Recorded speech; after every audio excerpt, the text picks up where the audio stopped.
Hello, Galaxy. I'm Chris Pirillo, and this is my view in Fewer Than Two. I told you Elon was going to destroy Twitter, or at least was in the process of destroying Twitter over all of these months. And of course, all the Elon stans were like, he is not, he's making Twitter better. Twitter's much better with Elon. And now those same Elon stans, now that Elon has literally destroyed Twitter and made it x.com, are saying, the same ones, saying, well, of course Twitter needed to die. Long live x.com.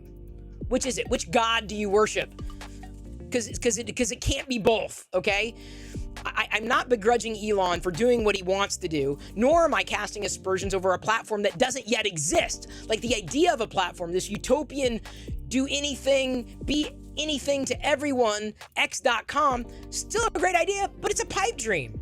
Twitter, for all its faults, was a brand. It was a strong brand. And when you take people who are accustomed to using a platform a certain way and you shove them into some other type of experience, you're going to get pushback. And that's not to say that everyone's going to push back. And that's not to say that you don't buy into the idea of what he wants it to be.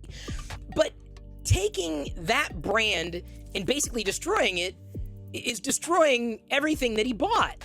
I mean, yes, he bought users, but if those users don't want to move along, I mean, I'm not drawing exact parallels to what Google did with Google+, but they foisted a network onto people who had a Gmail account. That was the wrong way of going. But if you look at the way Meta has handled Threads, even though Threads isn't perfect today, it's still getting started, they ran it alongside Instagram. And some would argue that Instagram changed the moment they introduced Reels. I wouldn't necessarily argue against that point. Still, when Threads launched, it launched in parallel with Instagram. It didn't stomp Instagram. Instagram, it became separate. It was an experiment. And I still think that this is just it's a bad idea to have destroyed Twitter. It's just bad. But it's Elon's business. It's his business.